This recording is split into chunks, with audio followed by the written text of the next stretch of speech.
Hi guys, this is Jermaine Hill, Freedom Hill Properties. In today's video, we are going to show you and discuss how we purchase a property, yes, a land property, for $150.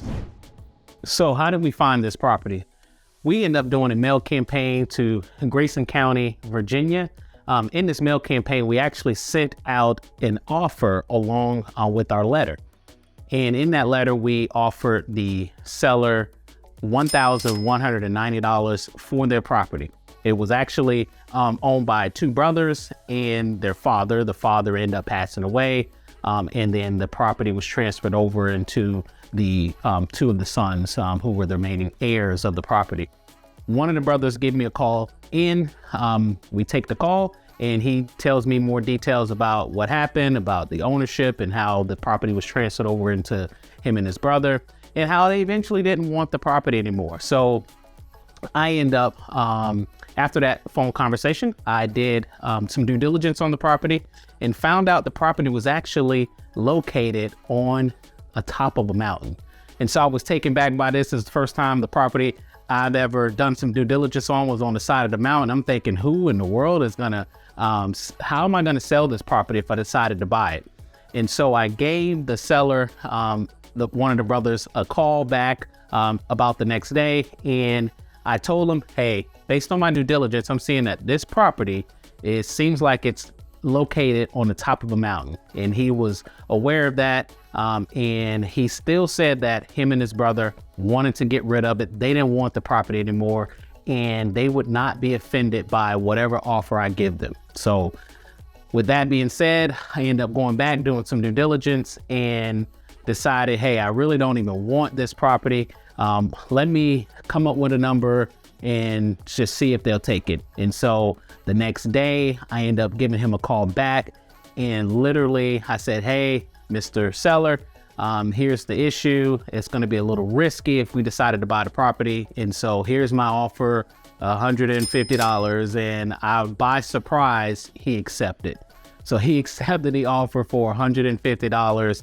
And then we decided to just go ahead and close on it. I knew at that price, it was very unlikely that I would lose money in this deal and, make a lot of money initially as I thought. But I said, hey, what's the worst that can happen with buying a 1.5 acre property for $150, even if it is on top of a mountain? Well, what's next? Next step is for us to close on the property.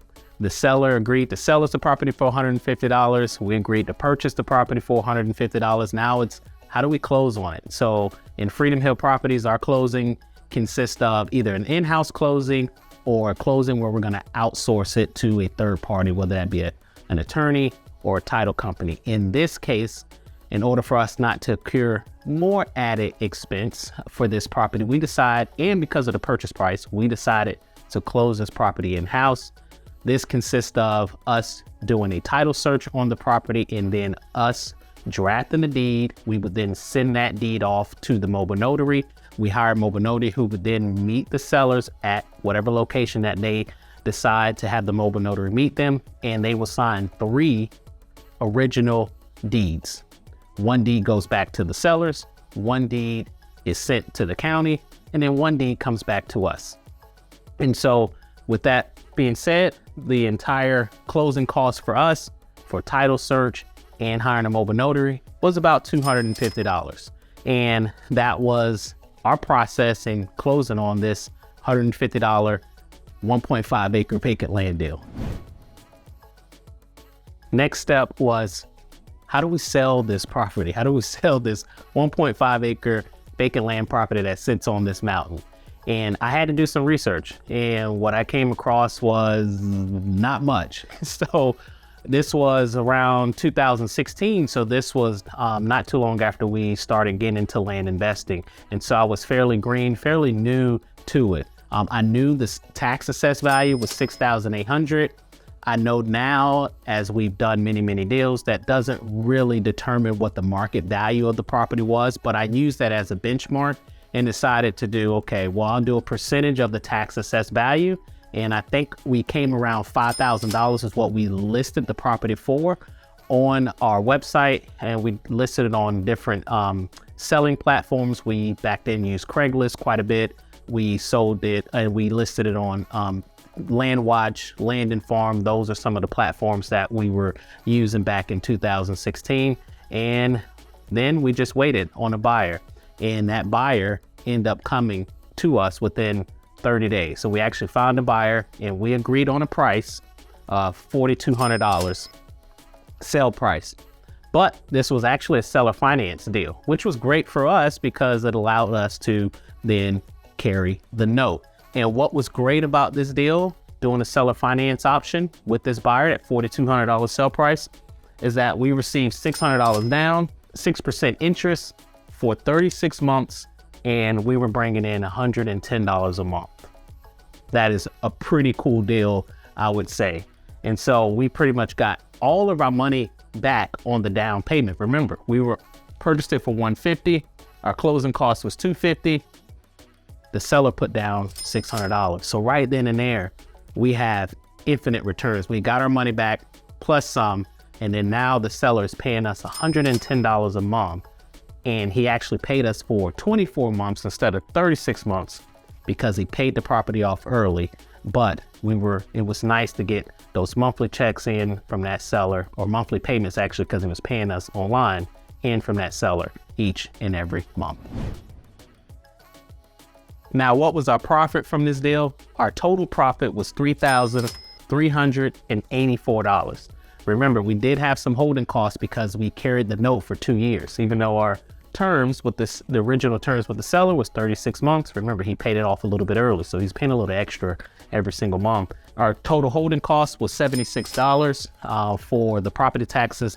That's what's great about vacant land, is that when it's raw, undeveloped, your holding cost is not that much. And so our holding cost for those 2 years was just $76. So if you subtract that from our purchase price to closing cost, we come up with a total of $3,384. And that's a return on investment of 846%. This is not typical. Typically, we do average around 300 to 400% return on investment if we're doing a seller finance.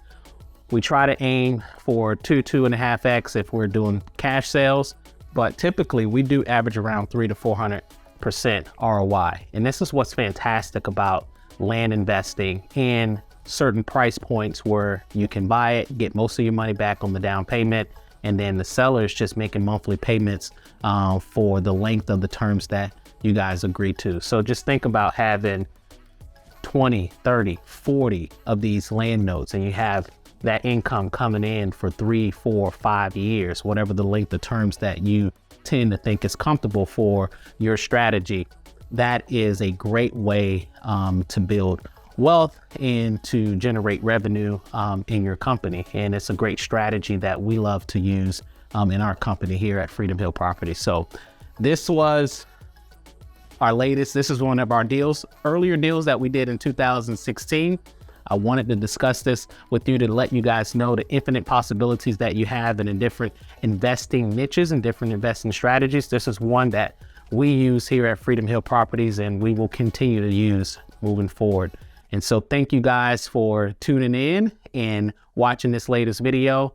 If you have any other questions or you want to reach out to us, please do. Also, please subscribe to our YouTube channel, and we will continue to put more videos like this out, more informative videos if this is something that you guys love to see from us. So thank you, and talk to you soon.